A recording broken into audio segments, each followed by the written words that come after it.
This episode of the Better Two podcast is brought to you by Kitty Mystic and DM Needham, author of My Days with the Dark Muse, as well as Love is Worth Waiting For.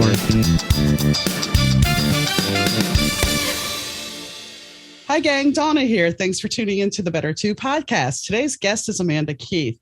Amanda did something that most people were walking away from, including myself. During the pandemic, she decided to do something that, well, most of us ran from. We decided we couldn't do this anymore and we're closing up shop. But Amanda decided, you know what? Her and her husband, TJ, decided, let's go and open a brick and mortar. But there's more to her journey than that. We talk about New Orleans, we talk about history, we talk about religion, and we talk about life. So stay tuned. Hi, Amanda. How are you doing today? I'm good. How are you doing? I'm doing good. We did this once before and we had some quality issues. So we're doing this again and it's much delayed, but that's okay. So you own a store, an internet store originally called Three Crows Conjure. Yes. Tell me a little bit about your store before we go into the Better Two thing you did. Well, the online store came about. I got started in Birmingham, Alabama. I was working for a shop down there called Books, Beans, and Candles. And I fell in love. Like literally, I started working there and it was like, man, I really love being a part of that community. And well, when I came home, about 4 years later, I had to come back to Indiana and literally I had set that goal. But then when I came back and I helped my grandparents pass, coming back to Indiana, and that I knew that was my goal. That's why I was going back. I was like, you know what? I was working for shops. I'd worked a couple of shops here and I was like, I'm done. I had just had my first son and I was like, I'm done working for others. It wasn't me. I wasn't fulfilled. And I didn't know. At first I thought brick and mortar, I had to have that. And TJ's like, let's do online. There's online stores now. And I was like, what? I don't know how to work online. I don't know how to do a website. Like it was so scary. But I took the leap and we took the leap together. So, that journey, and it was kind of like Three Crows was the inspiration. I love crows. Crows are one of my, I guess, if you want to say spirit animals or totems. I love working with crows. And even as a little girl, they're everywhere. I mean, Indiana, especially me growing up in a suburb outside of Indianapolis, we had cornfields everywhere. So yes, and then there was the Indiana Beach commercial with the crow that there's more than corn in Indiana, there's Indiana Beach. Yes, I lived in Indiana for a bit, so I'm well familiar with that. So, so I was like, maybe my goal, the whole purpose is to be of service and to educate. And I've been really quiet since, the latter part, everything that's been opening up since the pandemic. But we'll talk about that later. I've been on the back burner, but it's like, that's my passion is like, I love to help heal and I love to help people get into their abilities and to help them grow and flourish, get back on their path. Well, and that's the thing. I mean, when you're working for somebody else, especially in this business, your vision is not necessarily going to align with their vision. There used to be a shop that I went to that my teacher taught at when I was learning how to read cards, and she used to teach an intuition class. And the lady that went there, you think metaphysical store, you're going to think it's all going to be love and light. This woman was very, very cold. I mean, there wasn't there was not warmth to her at all. It was very, I don't want to say clinical because clinical is not the word. And I don't want to say the B word because I'm not going to curse today. Yeah. But there was just this coldness to it. It's like you're asking a question and she's just matter of fact in your face. And it wasn't heartwarming. It was just kind of like, okay, all right. Yeah. So, I mean, I get it. I get why if you're not comfortable working and it's not your vision, because each shop lends itself to the creators vision. So if someone is more into Christianity or somebody's more into paganism, it's going to skew either way. Even though they may have the other things, it's going to skew the way the owner feels. Yes. Yeah. And I'm sure, go ahead. No, I was going to say, and I think that's what was the issue. Like I went from one extreme, which was a pagan-based shop. Okay. And it was very, I'm not talking in Birmingham, but I mean here. Like I went, and it was kind of like a little kitschy, you know, kind of like just a simple, they had indigo candles, all the typical like. And then I went to a new age shop, like a metaphysical, and it was a completely different, like, do not say pagan, do not do this. And I'm like, I asked to carry Florida water, and they were like, oh no, we can't do that. Why? You asked me for suggestions for my clientele. Why can't you do this? And it was kind of like, yeah, no, I'm done. Wow. I guess I hate to say it was one of those metaphysical stores that was very much like Walmart. Like even my dad, who's very fundamental Christian, but he knows me. He goes, Mandy, why are you working there? And I was like, because. It would be, like you said, Walmart. I mean, it's kind of like I was working at an event and this lady and her grandson walked up and had some crystals on the table, had a nice piece of amethyst. And the boy was fascinated by it. And the grandma goes, oh, those are God's crystals.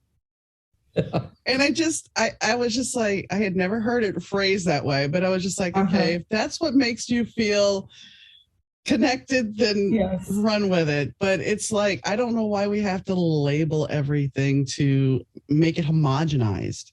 Yes. It's like, it's okay. It's there. The creator made it. So there you go. And whatever you name that creator is your choice. Exactly. I mean, that's the thing I don't really have a lot of religious conversations. I do have a couple. But it's like really religion, if you really break it down, it's all the same message if you really break it down. And a lot of organized religion, and I can get in trouble for this, is about control. Yeah. And guilt. So, but if that's what resonates with you and makes you feel okay, then that's your thing. And I'm not going to say anything wrong with it, but allow everybody to practice what they want.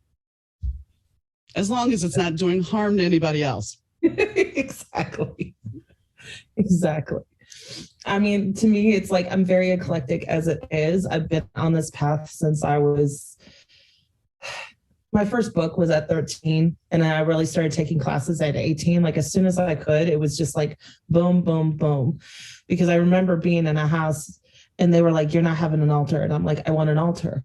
And they're like, you're not having an altar. And I'm like, and I've had my little altar. Like I had like a manifestation box that I made for wishing. And I did like what I could, but every time I'd like that candle, like my mom would come in, you're gonna burn out. I'm like, yeah, whatever. No, So go ahead. Yeah, no, I was going to say that was, kind of my beginnings. But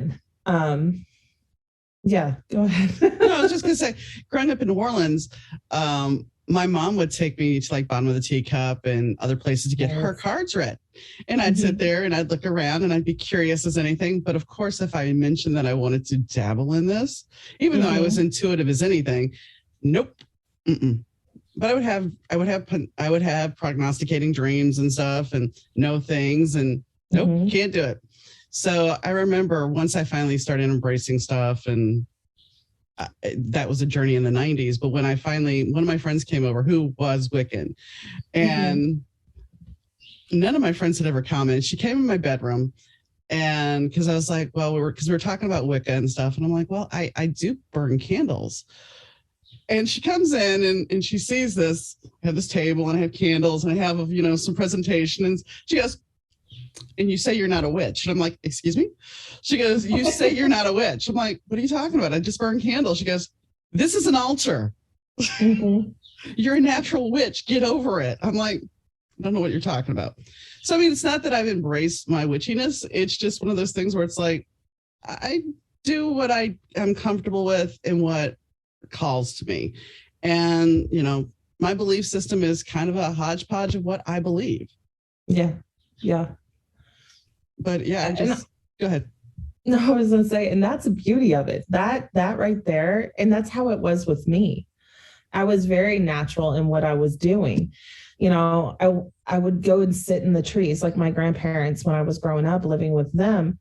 I would literally just go sit in their birch tree, and I didn't understand why. You know, it just felt comfortable, and I would sit and talk to the birds, and animals would gravitate, and then I'd want to go rescue them, you know, as a kid.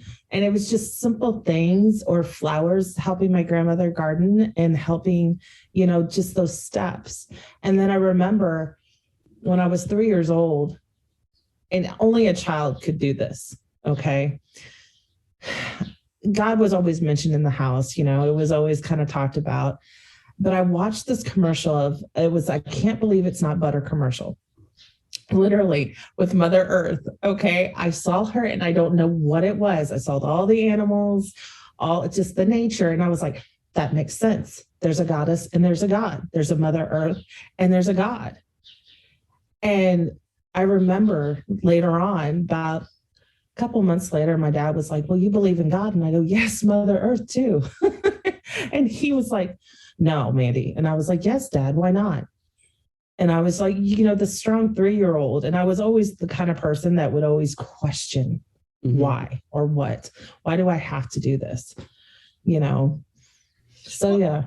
I mean, here's the thing. Why do we like today is Earth Day. When we're recording this, it's actually Earth Day. But nobody really recognizes that unless, you know, it was not something that was really talked about. And then it regained surgence in the 90s. It became a big thing again. And it's like, but we still don't embrace the power of the goddess. And one thing that really ticked me off, and okay, I'm a child of the 70s. I used to love the Shazam Isis Hour. Okay. That was like my go-to show. And it really ticked me off when they decided to call themselves, or they were labeled Isis, because it's like you are demeaning the goddess. Yeah. And that's not who they are. And they're not claiming that. You've labeled that to tarnish the goddess. Yeah. I felt the same way because I worked with the goddess Isis myself. She was the very first goddess that ever came to me. And I grew up loving Egyptology and studying Egypt. And then when I was in meditation, it was her. So at the beginning of my path, and then when all of that transpired, like you said, I was like, and I even put something on my Facebook one time of Isis and explaining of who Isis was, and that she wasn't part and did not believe in part of the terrorism. And I had a family member, basically, he's very Republican and very, you know, and he was like, you're wrong. I'm sorry you believe in this, you know. It literally, I never talked to him again. I unfriended him. I unliked him, just tossed it to the side because I was like, you don't know. And you're being very arrogant and just ignorant at this point, you know? So, yeah. What I find funny is, you know, thinking back to me being a little kid, I guess I was about maybe between 7 and 8 years old, you know, and I'm running around going, oh, mighty Isis. Because that's what she would say to transform. And it's like, well, I guess at that point, really, technically, was I calling the goddess without even realizing it? You were. Yeah. You know, I mean, you don't think about those things. So when you think about it, so every little kid that was watching it that decided to start doing that, we were all, it didn't we last were that all long, kind of evoking, whether we knew we were invoking or not, you know, it was kind of like, yep, here we go. Yeah. You know. And I mean, and that's the funny thing about like the metaphysical industry, because you have to say it's an industry. You can't just say it's because, you know, it used to be you had maybe 30 decks to choose from, and now everybody's got a deck. Yeah. I had a friend tell me the other day, why don't you create a tarot deck? I'm like, really? Exactly. I'm like, and the thing is, you know, for me, tarot, I'm a reader. And I have about 30 decks, including a Salvador Dali deck, which is pretty darn awesome. That's awesome. But I don't read with it. And I don't read with every deck I own. But when somebody sits there and says, well, the 10 of Cups is happy family. And the Cosmic Tarot, she looks depressed. She's looking away from a stack of cups. And she looks depressed because she's not looking behind her to her future. Yes.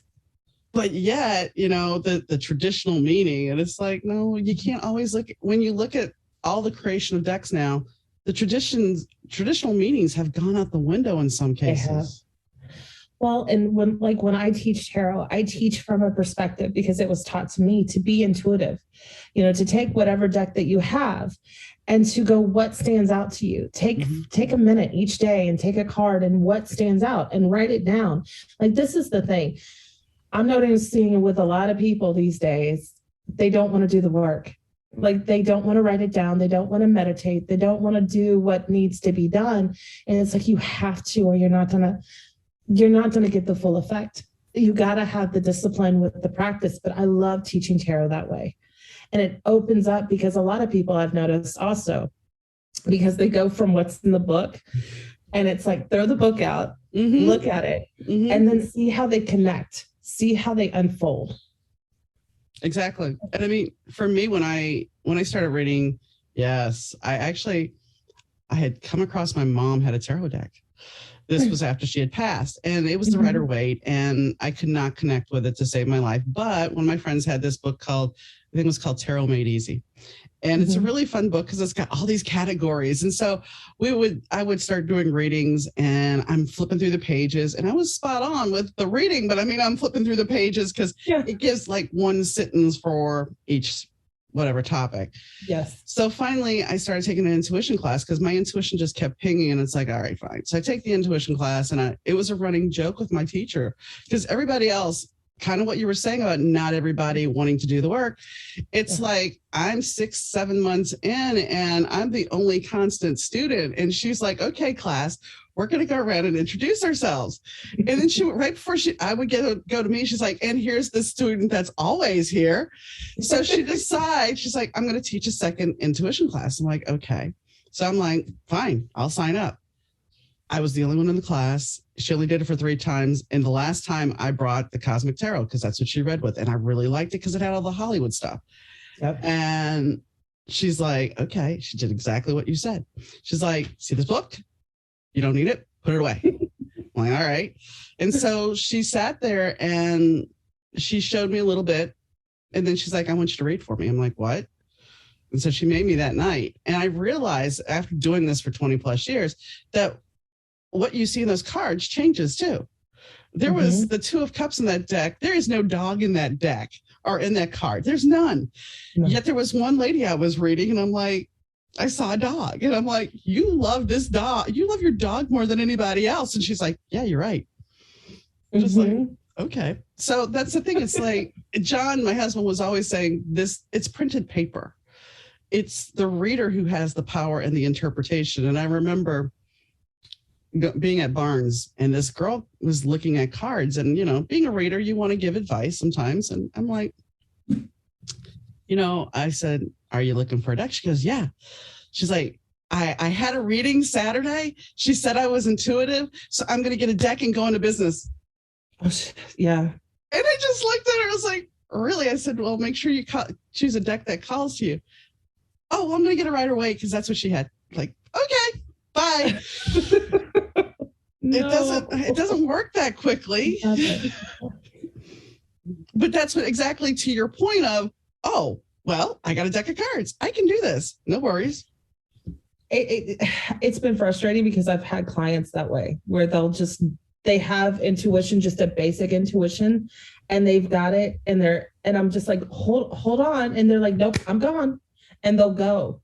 And it's like, and they're like, I'm on TikTok, I can do it. And I was like, I hope you're really studying and really mastering, because you need it. Because it's so important to have the grounding and the foundation. When I started doing tarot, I really probably had no business doing it, but it was spirit led. I have been doing this since I've seen spirits. I'm a medium. I do this since I was a little girl. And I would see the spirits just like I would see me and you. Like, it was always that very clear, distinct. And I was always very intuitive. And then as I grew, it expanded. And as I learned, and then I went into the Temple of Witchcraft with Christopher Pinsack. And I'm reading this, and I'm like, oh, well, I naturally did this. And oh, I naturally did this. And it's kind of like, okay. So I'm on point. Luckily, I've had spirits to save my ass over some foolishness that I could have done. And that's the truth. I believe you.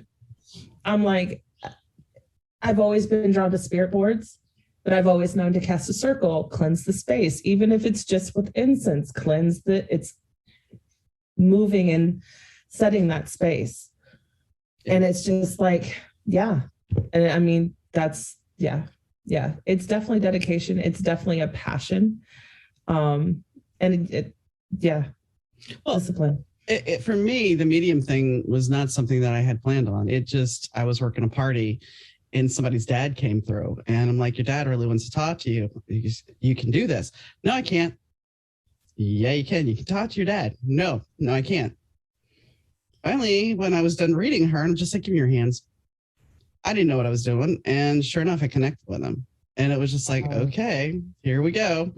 And that's when I realized, and it's happened other times. And it's like, okay, so the reluctant medium, that's how I like to describe myself, because it wasn't something that I wanted. It was just something that came about. And for me, I don't see them. They come to me, I feel them. I feel how they died. And then they give me cues and words and feelings and emotions. So I would rather see them, I think, although I guess it would be kind of grisly at times. But yeah, feeling it's not always great. Yeah, I think being a medium in general is hard because I know when I was little, I wouldn't sleep. Like my dad would call me the midnight creeper because I'd get up in the middle of the night because I couldn't sleep. And I'd see things and I didn't understand what I was seeing as a child. And then as I've gotten older, you know how when you're driving, you can literally kind of get in a meditative state. Mm-hmm. And literally I'm sitting there driving and I'm slamming on my brakes. Luckily late at night, I'm not thinking anything. I'm thinking a man is walking across the road and it's a ghost. It's a spirit. And I'm just like, can you just stay? And I'm passing the graveyard as I'm doing this. I'm like, can you just stay in the graveyard? Just if you see a car, just, And it's kind of like, well, and there's two schools of thought. I was going to say something about my friend Sarah Martucci, who's been on the show, when she was talking about when she was a little kid, she was seeing like this man who had water coming out of his mouth at the foot of her bed. And it turned out that there was a shipwreck not too far from their house, like 1800s. And, my husband, once again, the reluctant dude, he saw people, he saw my mom, but yet, no, I can't see this. And then there's the other caveat to, if you have a good parent, your parent did well. Yeah. Compared to, I had another friend who was a medium that her parents took her to be exercised, and we're not talking to the gym. So, I mean, it's one of those things. And the thing about it is, as kids, we are more open to being in touch with our intuition and seeing spirits and everything. And as we get, we go to school or we have parents that don't believe in it, they're like, you're crazy. Just shut you down. You cannot do these things. Yeah. That's what I had. I literally, even though, and that's the funny thing, my dad was actually, as a teenager, because he's half Indigenous and he's half Scottish. Okay. My grandmother was Apache and Cherokee, the two tribes. Nice. Okay. So we had the gifts, but we never talked about it. And then as my dad, he went on his search to find the Indigenous, and then he was also, experimental. And, and he had a bad experience. He picked up on something. Okay. And he shut down after that and would not, like, even to this day, he won't tell me what he saw. He just tells me what happened. And I was like, okay. So he always kind of worries with me, but now he's like, I know you're doing what you're supposed to be doing, even though I don't necessarily agree.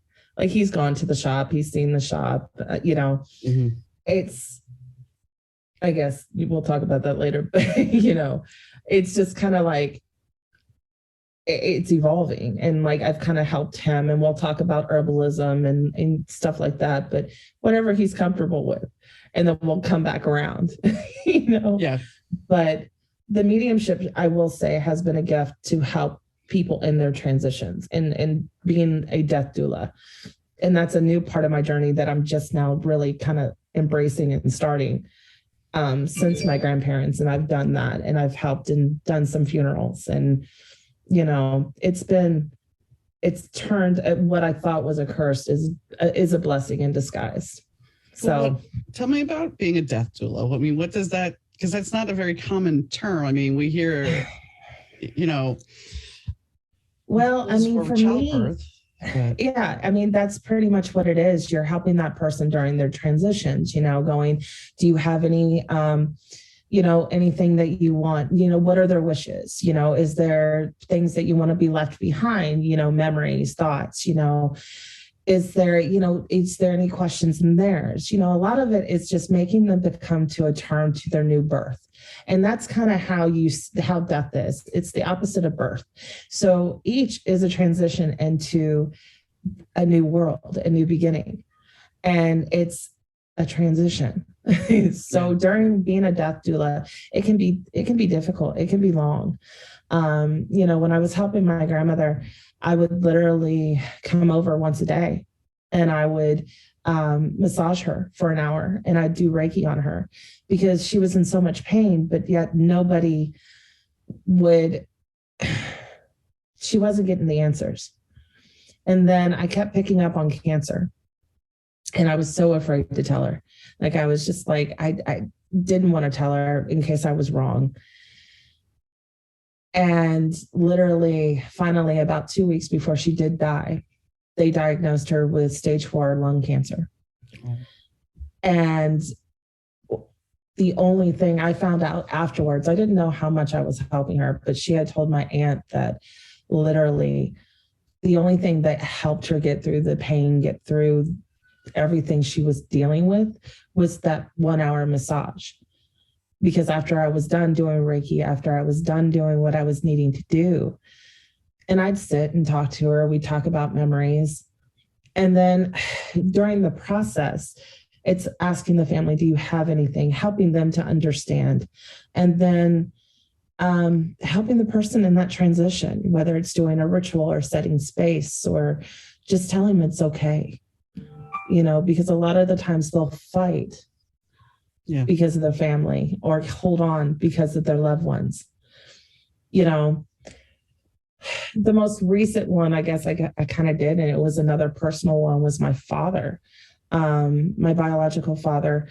I had a dream that he had died, and literally me and my sister, I called his phone, but the lady at the front desk was like, he's already dead. You need to come and get his stuff. And I was like, wait a minute, no, what? Nobody called me? And he didn't have anything set up. So in the dream, me and my sister went and we picked up the stuff. I called my dad the next day. I mean, it was so just adamant. I go, Dad, I know you right now are in good health, or at least appearing to be in good health. I go, but we're going to do a death plan. We're going to get, and what are your final wishes? And we're going to write everything down. And it was the hardest conversation I had to have with my dad. And me and my biological father, we've never really been on the same level. We've never seen things eye to eye. But with that, I was able to sit down and really kind of give him peace. And I knew exactly where everything was, who to call, where was, and these are so many things that people don't know and they don't want to talk about, because they look at death, and society looks at death as such a shame, or it's panic is a way. And it's like, no, we need to see this as a natural way of life, and a natural way of, it's a transition to show that we don't end, but there's not as much chaos in the end. Does that make sense? If it's well prepared. And I think really that's what a death doula, and I think each death doula is different, but that tends to be kind of what I've been drawn to. Makes sense. On top of everything. It makes total sense. And I mean, there are a lot of people that don't understand those things. That's why I wanted you to explain it. Yeah. We do look at death, and that I went through that. It's coming up on 2 years. And I know that he's still around me, because the day I actually closed my physical store, because in the beginning of June, we knew that we had to be out of the store by July. We knew we were closing the store, and he ended up passing before we got there. So I had to close the store by myself. And I remember when I was closing up his sewing room, it was the last thing I was doing, and everything was out of there. And I was just standing by the door, and I swear I felt him rub my back. Like, it's okay. But it was just, it's one of those things where it's like that whole journey. And I can't say that I'm completely over it. That's the one thing, you know, with grief, you don't, it's always going to be there. There's always going to be something to remind you. But it's a matter of healing and continuing on. That, you had a life before and you still have a life now. Absolutely. Yeah. Yeah. I mean, it's just one of those things. And no matter what you do, it doesn't prepare you. I don't care if you knew this person is on borrowed time. I don't care if it happens suddenly. Nothing's going to prepare you. Absolutely.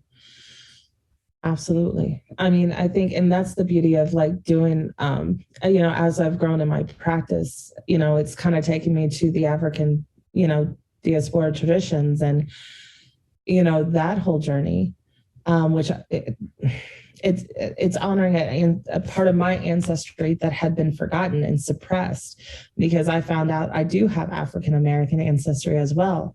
And it's kind of like, even with my indigenous, it's still like, we claimed white because it was the easiest way to do. And I lost a lot of culture, and I lost a lot of just all of it in the process. And, but it's helped me to honor my ancestors the best way I could. And I will tell you, working with the dead, working with, the ancestors, you will find things about yourself you didn't even know. Like, and I had confirmation because, you know, I asked my dad, I had never seen my great grandfather before, because he died when my grandmother was 9 years old, because he was significantly older than my grandmother, you know, my great grandmother.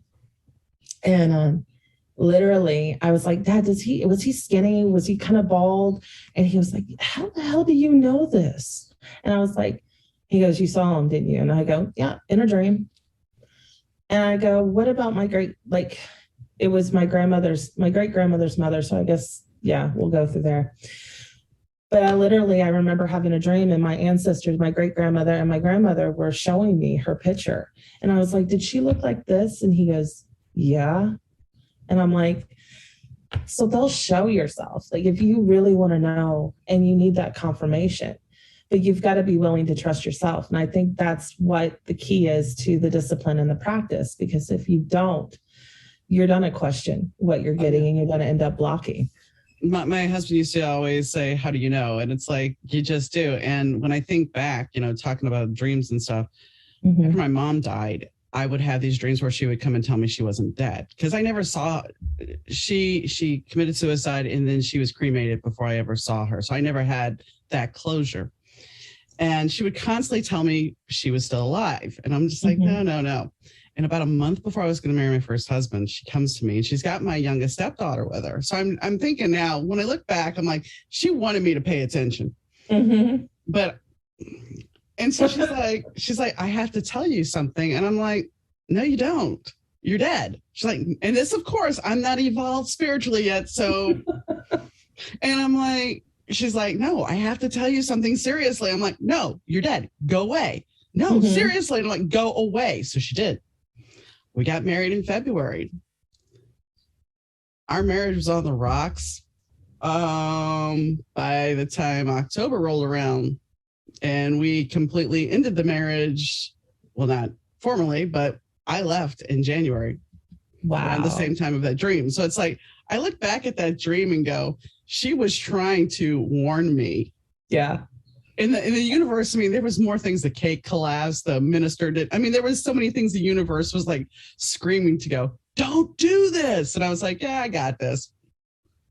Don't you love it when they step in and it's like, you know, like whether it's like trying to get something or trying to get somewhere, they'll block you. They're like, I remember one time I was trying to go to a concert.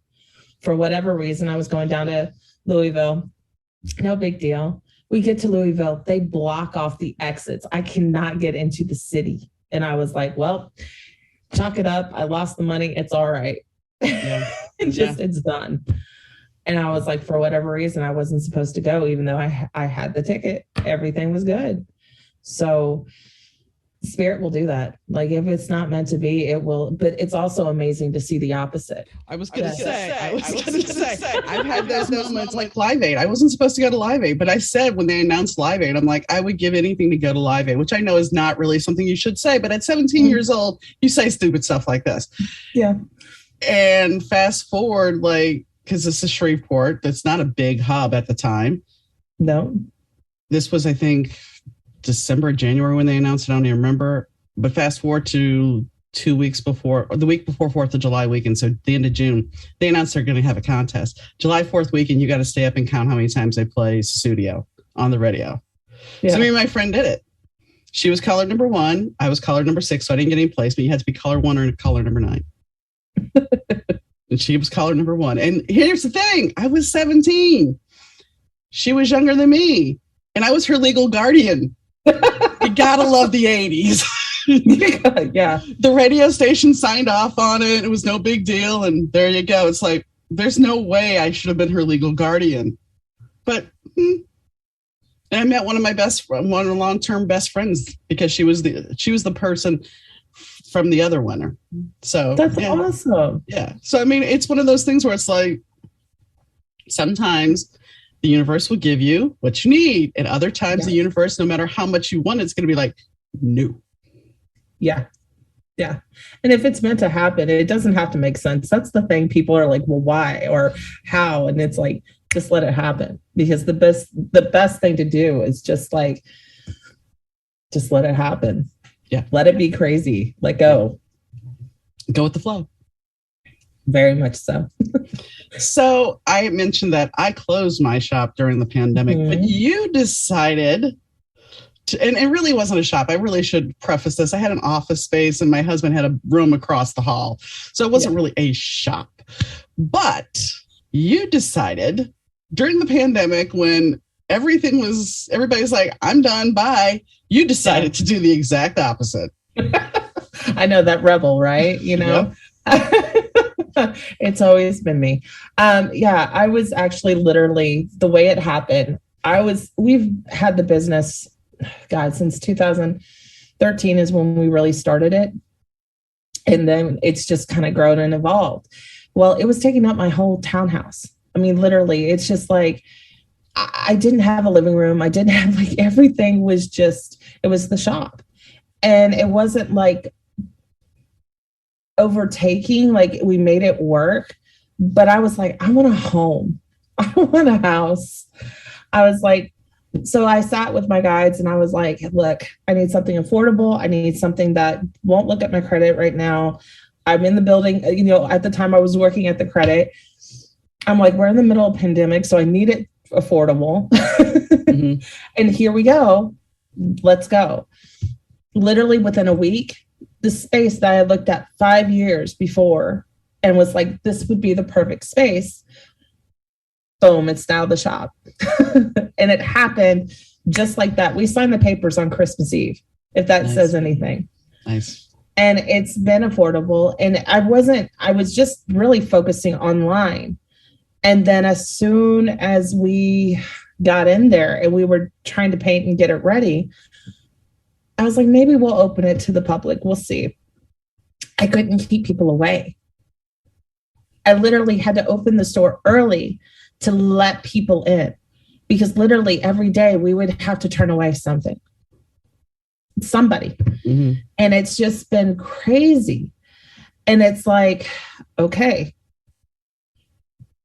let's take this step. And it's been step after step after step. And it's wonderful to actually see we've had the store for over a year now. So, and it's been successful. And, I'm honored. Now, the biggest thing now is to, I told you I'm reshifting and everything. So it's kind of like, we're kind of in looking at what's working, what's not working, how can we make it better? We're kind of in that prepping area. And a percolation. I like that. I heard my guys go percolation area. And I was like, yes, that's exactly it. So I can start teaching because I miss teaching. I do readings and my reading days usually book up. It's hard.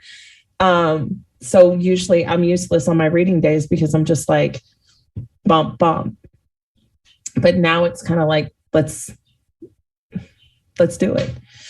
And now it's just finding the right people, the right help. And that itself is, another manifestation, another focus. So it's kind of like, it all comes together. And it's also been a trial of going, I never thought I was a businesswoman. Never. Like I was horrible at math. Like I was like, I can't do this. Hell, I'm doing it. And I'm like, if I can do it, anybody else can do it. So I think the thing is you're challenging yourself. I mean, not only are you challenging yourself in the material world, you're doing something that I want to touch on is manifesting. And the fact is most of us say, okay, this is what I want, but I'm not specific. I'm just going to say, this is what I want. I'm not being specific. And then if it's not happening on my time schedule, then it's not going to happen. Yeah. Well, that's not how manifesting works. No.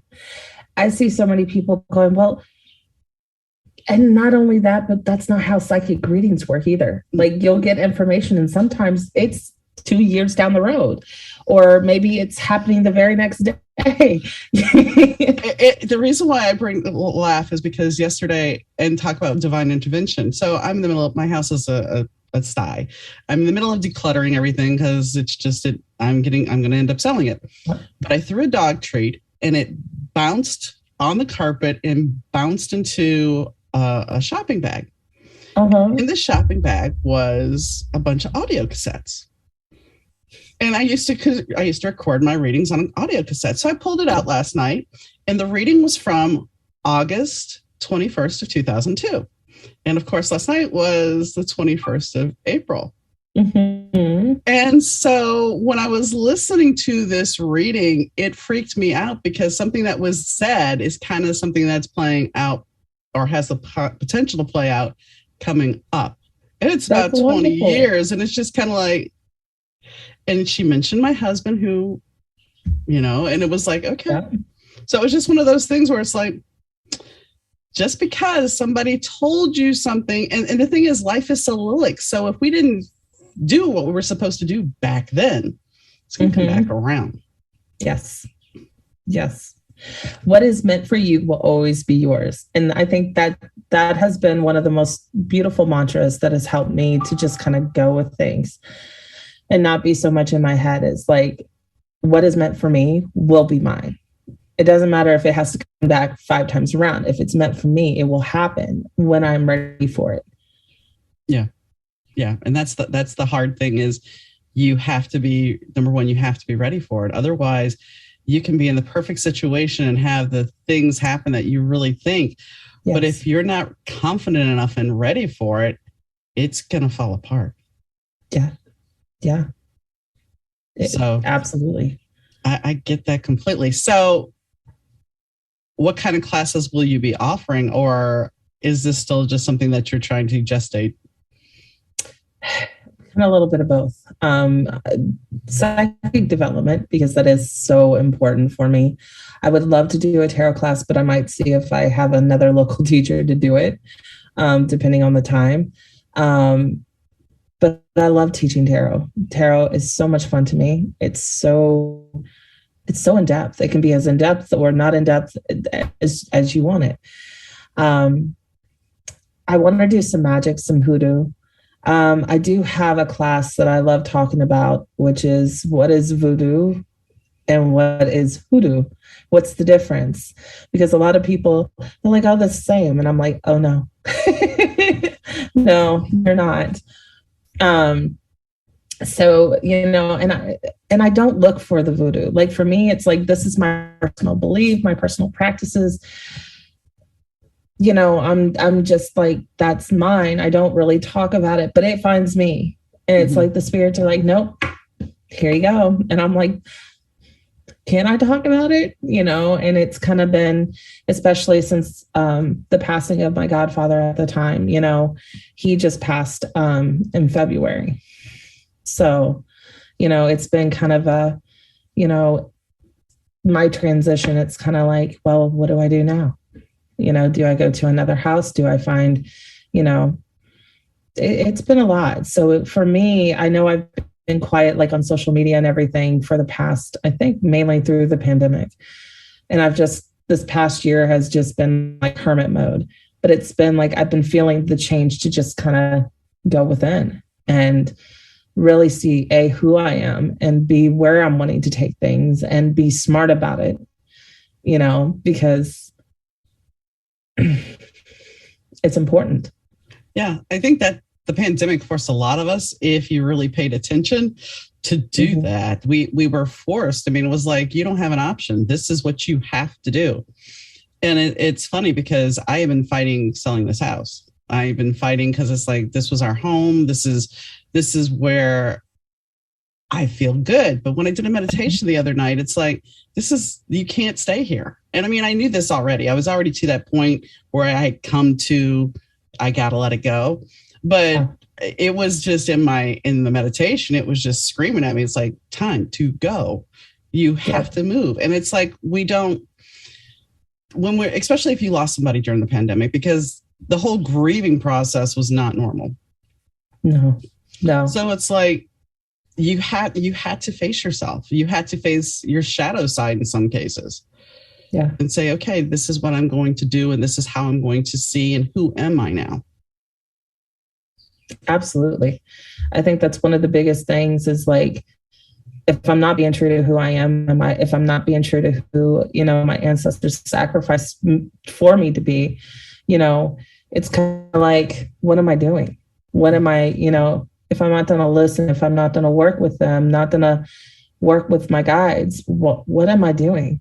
I'm wasting precious time that we can't get back. And I think people forget that time is the one thing we can't get back. No. We can't gain. We can't, sometimes we can gain, maybe, Maybe. I think that's debatable, but, I think we're all here for a certain part in a certain time, and, and it's valuable, and we need to listen to our purpose and our need to be in tune with who we are. And there's a lot in society today that distracts us from that message. Well, social media is a big one. And it's like, it's funny because I would have my friend who would read for me, and she's like, I see you doing video. I see you doing readings on camera. And I'm just like, no, it's like, it's not that I don't like reading. I do like reading. It's just, I didn't want to put myself out there because I did it for a while. I did it when I had the shop. I did the weekly tarot thing, and it was just like, it went nowhere. And it's like, I don't want to do this again, but it's like the daily thing I do, and I do a weekly thing. The weekly is not as popular, but at this point I do it because it's a practice.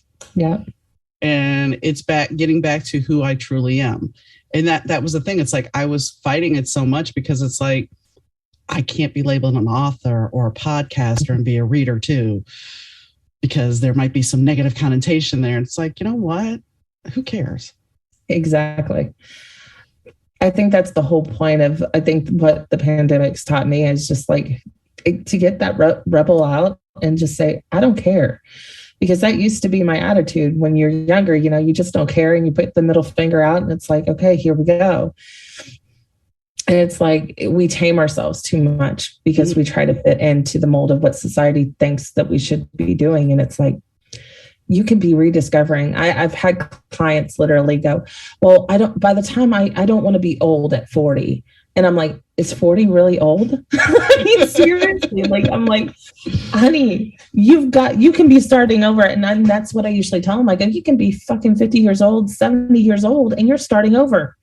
There's people, pardon my language, I did cuss. Oh, so, that's fine. I was going to say something. When you were talking about being younger. I mean, I used to walk around going, suck my dick. And I got one. I mean, yeah. I wouldn't say that in polite company nowadays, but back then. And I think that's the thing, is just being true to who we are and allowing us to be okay with being different. I've always used, like, I tell my kids all the time, I'm like, be different. Don't fit in. Be different. It's okay. I mean, while Madonna, we'll just use Madonna, while she's still trying to hang on to her youth, she's being her. And the fact that she has continually transformed herself. And I know from my own experience, I can sit here and look at my life and go, okay, from the age of 22 to 26, I was a mom. Mm-hmm. And then I was single. And then from like 30 something to 52, I was married again. Mm-hmm. And, and now I'm single again. So it's just one of those things where it's like, you have to understand that life is going to change. And sometimes there's going to be a curveball thrown at you. And then you're going to have to figure it out. And it's got to be, again, that famous phrase, go with the flow, because if you fight it, it just gets worse. Right. And I mean, I have to say, because I have been fighting holding on to this house, it's like, I want to sell things and nothing was selling. And as soon as I've kind of relinquished that, I have to do this, things have started to flow where I'm starting to sell some stuff. So it's just like, you have to, if you're going to fight, the universe is going to say, okay, we can sit here all day. Yes. But if you're willing to do the work and step into it, it will help. You lean in. Mm-hmm. If it scares you, do it. Lean in. I posted a meme like that today. It was talking about if something scares you, then do it, because obviously it's the right thing to be doing. So where do you think you're going to stay in the same location, or do you see you moving into a bigger space? I mean, we're going to have to move to a bigger space. Like, we've already outgrown it. Like, before year one came up, it was like, we're outgrowing. Wow. We can't stay between production and with everything. It's like, we're going to have to grow. And I'm locked in until the end of the year, but I'm like, who knows what tomorrow brings? I mean, the property managers shifted. I'm like, they could come in tomorrow and say, adios, I was like, so just embrace what's going on, Yeah. My main focus has been, it's starting to shift a little bit more online, which is interesting, which is telling me like, okay, there's some sort of movement getting ready to happen, because, this is all, it's shifting from the community to now back up to the online. Maybe you need to find some kind of balance there. Maybe that's what it's about. It could be. There's nothing like us in this area. And a lot of people don't understand Southern Conjure, and they don't understand New Orleans. Like, literally, and growing up in New Orleans, sometimes you don't even understand New Orleans. Look, as soon as I say I'm from New Orleans, and then if they find out I was born on Friday the 13th, I am the witchiest person they know, and I should be able to tell them all about voodoo. It's like, no. We do not. It's not the movies you saw in the 80s where we have the voodoo priestess running around, or on the originals. It's not like that at all. Nope. But if you want to think that I'm special because of those things, and it was October Friday the 13th. Let me even preface it there. But that is awesome. Well, and then the even cooler thing, and I really am just numerology crazy. If you take my birth time, it's another 13. Lucky number 13. Exactly. So it's like, I'm okay. So but people think, you're from New Orleans, so you must be. Well, it's not only that, but up here, like, they associate New Orleans with boobs, beads, and alcohol. And I mean, like Mardi Gras, I'm just like, there's so much more to New Orleans. And even in Mardi Gras season, I'm like, do you not understand? Mardi Gras is very family friendly. And it's kind of like, I took my husband down Bourbon Street because the only time we ever went on vacation was to go see my family. So we're staying in the Quarter because my dad's house is there now. So we're staying in the Quarter, and I'm like, let's go down Bourbon Street. Now, mind you, he's in his 40s at this point. He's like, all right. So we get there. We went to Marie Laveau's, which my husband's legally blind. I'm getting a reading, and he is at the altar looking at all the rings that have been left, not realizing that he should not be touching these things. He can't see. He's legally blind. And so the lady's like, sir, you're not supposed to, because he's like taking them off and trying them on. Oh no. Anyway, so that's a whole nother side story. But so we're walking down Bourbon Street, and my husband's like, what's that smell? I'm like, come on, you know what that smell is. Of course, it really turns out later on that they had all the lard underneath the streets. But I'm like, come on, you know that smell? He goes, it's beer, stale beer. I'm like, I think he said sweat and piss. And I'm like, yeah, that's it. Yeah. He's like, is there anything else we need to see down here? I'm like, not really. There's just strip clubs and bars. Nah, we don't need to go. It was during the day anyway. It's like, okay. Now, as a younger man, he would have been all for it, but yeah. Yeah. Yeah. But you're right. That's what people think of New Orleans, Bourbon Street. They do. And it's like there's so much more. And if they really got into the history, and it's such a special city. It really is. I think, I've been to both Salem and New Orleans, and, I'm from the South. So a lot of my family, I'm just like, yeah, I get it. It's special and it's unique, but it's so, I love it. It's got a place in my heart. One of my things I most remember about all the things when I was growing up on the field trips we went to, we went to the Cabildo, and besides the Mardi Gras stuff, there was one thing that stood out to me, and it's really weird that this would stand out, but I still remember it to this day, and it was seeing Napoleon's death mask. Oh, yeah. I don't remember anything else about the other museums. I just remember seeing Napoleon's death mask, and I think that just took me back, because it was just like, as a kid, why would somebody do this? I guess I don't know, but it still stood out. It still stands out to me today.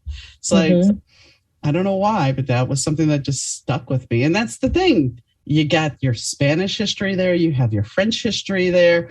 People don't look at the bigger picture. They don't. And I mean, it's got more than that. They've got Sicilian history there. They've got Irish. They've got of course, the African, and even Haitian, because they would bring, that in between. And I mean, there's just so much. There's just so much. And then, of course, the indigenous that was in that area. And see, I mean, we had the Choctaw River Parade, we had the Choctaw Parade. And the thing is, when you're learning history about Louisiana, the main cultures they focus on are the French and the Spanish. And that's it. And nobody really realizes how big Louisiana really was. Yeah. Yeah. But they sold it all away. They did. Because actually, technically, I guess I'd still be sitting in Louisiana right now. Because I'm in Illinois. Yeah. Imagine that. Anyway, so where can people find your shop and your products? I mean, should they just start online to get a feel? Especially if they're not in Indiana.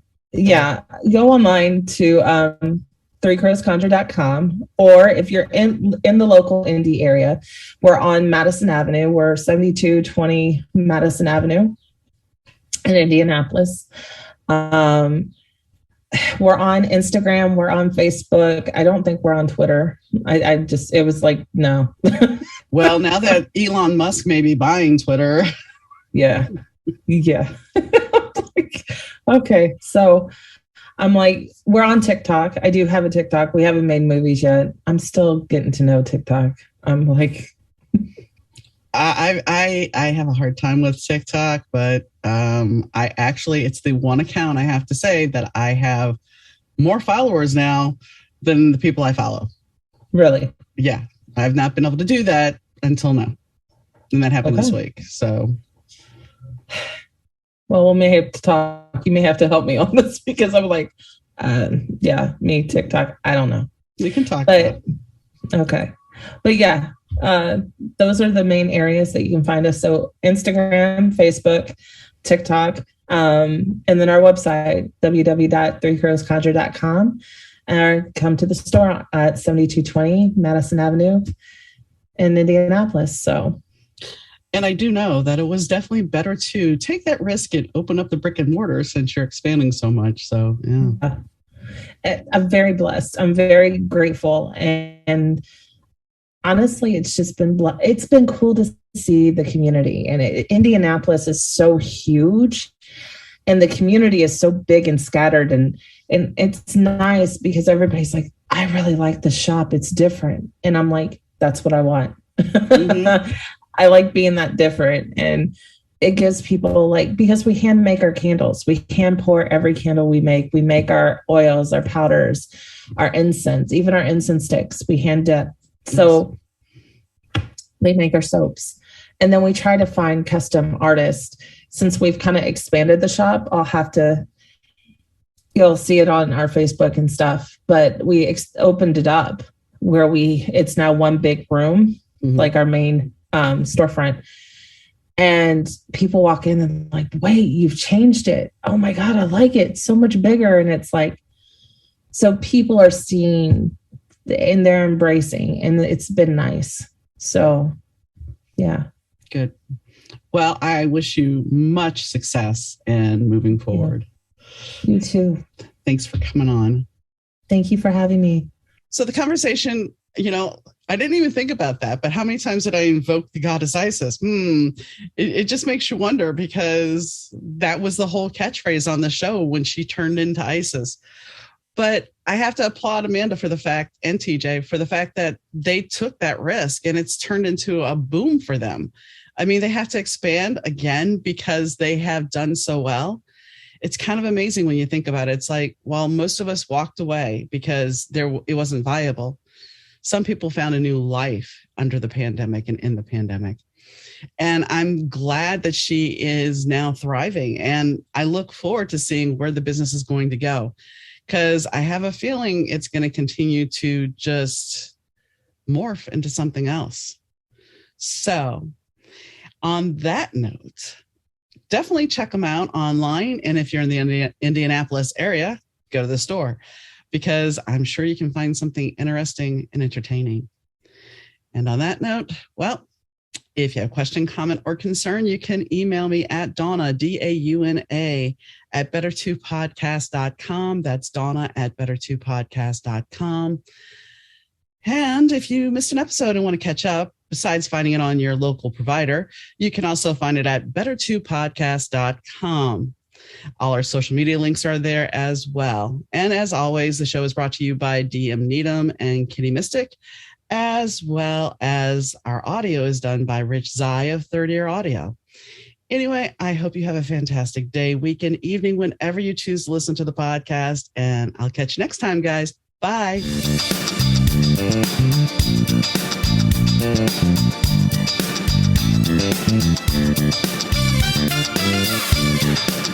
The Better 2 podcast is mixed, edited, and produced by Rich Zai of Third Ear Audio Productions.